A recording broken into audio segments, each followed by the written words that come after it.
I've said for a couple of years now that of my favourite TV shows, my second favourite TV show is Buffy the Vampire Slayer.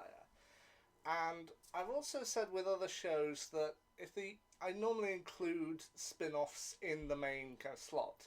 For example, Doctor Who is my favourite show, but I would also in that number one slot include the likes of Torchwood, The Sarah Jane Adventures, and Class.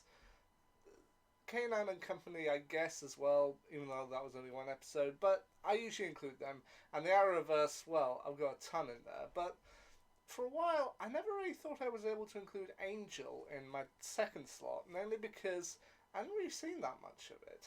But I think when I watched through seasons 2 and 3, I felt season 2 I was really beginning to like the show. Season 3, I was like, maybe on the fence, maybe he joins the pack, but by season 4, I'm saying, yeah. By this point, Angel can share the number 2 slot with Buffy, and yeah, it's now in my favourite TV shows list. The fourth season of Angel aired 22 episodes from the 6th of October 2002 to the 7th of May 2003. And while they were on different networks, it ran kind of concurrently with Buffy season 7, with kind of one episode in the middle where they did kind of link up. But anyway, when I finished Angel season 3, it ended with Angel, played once again by David Boreanaz, being defeated and locked in a metal coffin by his son Connor, played by Vincent Kartheiser, along with a woman named Justine Cooper, played by Laurel Holloman, and being pushed to the bottom of the ocean. Now, while I did take a small break from Angel in order to watch the latest Doctor Who animation that had come out at the time, that being The Savages, part of me did want to get back and get on to season 4 as quickly as possible, because I know it's not real, I know they're just actors, and David Boreanaz wasn't really in a coffin at the bottom of the sea, but I didn't want to leave Angel down there too long.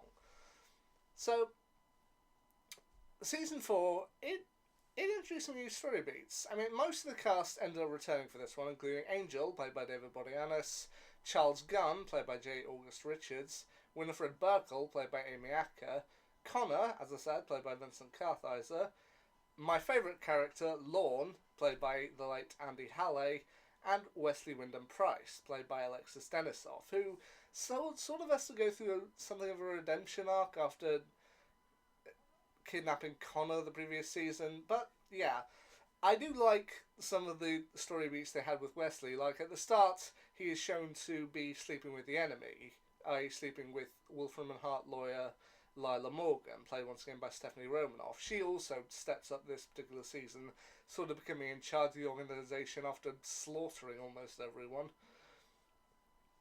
And while he is shown to kind of be sleeping with her as well, it's also revealed he has kidnapped Justine and forces her to help him find Angel, which I do like. He also, once he's got Angel out of the sea, what he ends up doing is handcuffing her to a rail and leaving her key just within reach.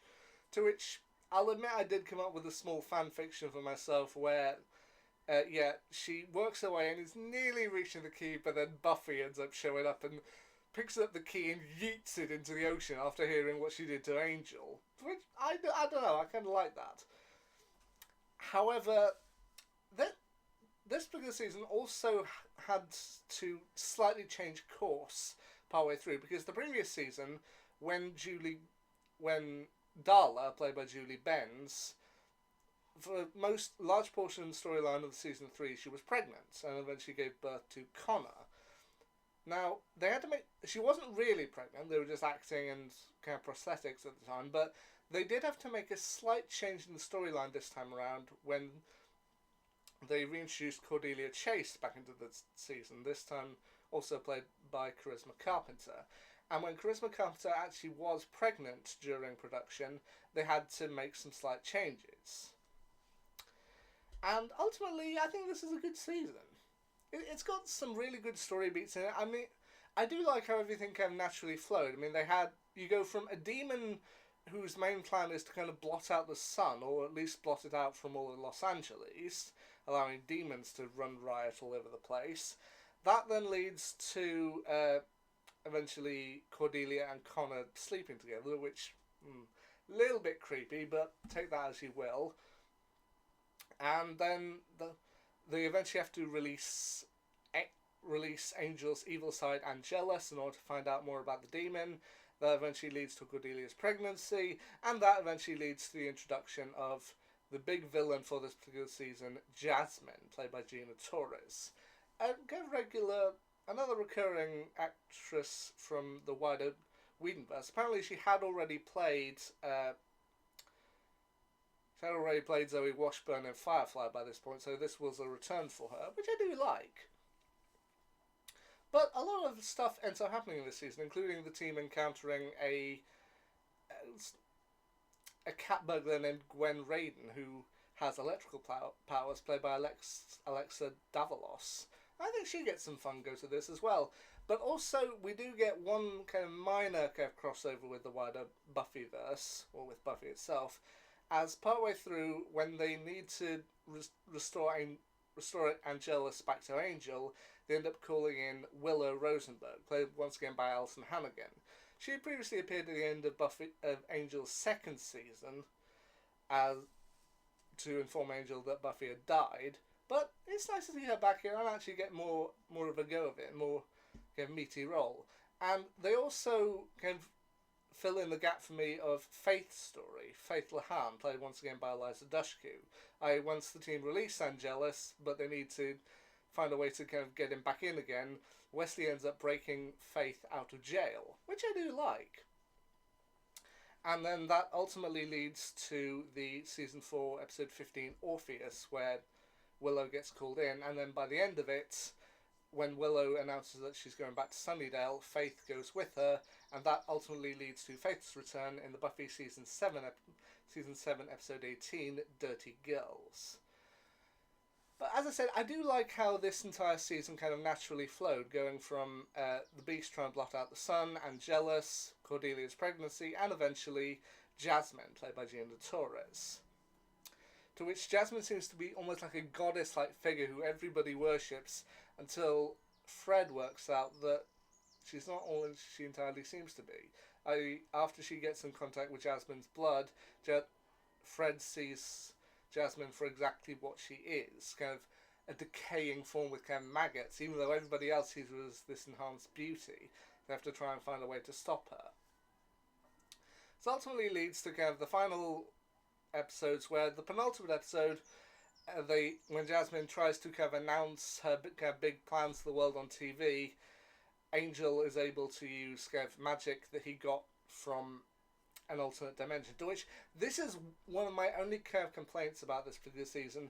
When Angel went to the other dimension in order to receive the kind of equipment and the magic needed to defeat Jasmine, I did feel that some of the graphics used in the other dimension were a bit PS2. Just, you could tell they weren't really there. I mean, I know CGI, I can't exactly expect Avatar CGI for 2003, but I don't know, to me, I felt like they could have done a few more practical effects, but just, I knew that the creatures weren't really there. Whereas with others, yeah. And the final episode actually does bring a unique twist for Team Angel, as after defeating Jasmine, after everything is kind of settling down again, Lila ends up coming to them with an offer. As, even though she was killed earlier in the season, she has seemingly been revived once again, and she offers Team Angel control over the LA branch, specifically, of Wolfram and Hart. Meaning that they would have more people working for them, they'd have more resources, more money, and they'd be able to reach a lot further. To which everyone seems a little not sure how to react with this. But I do, and that does ultimately lead to a confrontation once again with Angel and Connor. But overall, I do like the way this season went. I did also wonder how Angel's appearance in one of Buffy's final episode, Home, like how they would tie that together, how they would tie up him being there, and they don't necessarily, because that appearance actually comes after the last episode. But I will say this, I do like the way that things ended, that Team Angel is now kind of step up one level. They now have more resources, and I do like that. Now, while I said that with season 4 I was kind of anxious to get to it because I didn't want to leave Angel in a precarious situation for too long, there were 5 seasons of Angel before it was cancelled due to a few factors. But I don't feel the immediate need to go rushing into season 5. I probably will get to season 5 eventually, but I kind of view it the same way that I viewed season 4 and 3 and 4 of Scorpion. Because season 4 of Scorpion I know ultimately ended on an unresolved cliffhanger. And because of the ending that season 3 had, I felt confident enough that I could just leave the characters there for a while. Let them enjoy their happy ending. I kind of feel the same way with Angel season 4. Like, I will get to season 5 sooner or later, probably sooner. But for now, I just want to leave them to explore their new digs, let Angel have kind of a good moments, and I do like it. So, having watched through 3 seasons of Angel now in 2025 alone, I will say that Angel does gain a place on my top 9 favourite TV shows list. He can share this number 2 spot with Buffy, and you know what, I have no problem with that. But definitely check out Angel Season 4 if you haven't already, because trust me, you won't be disappointed. Anyway, until my next review, see ya.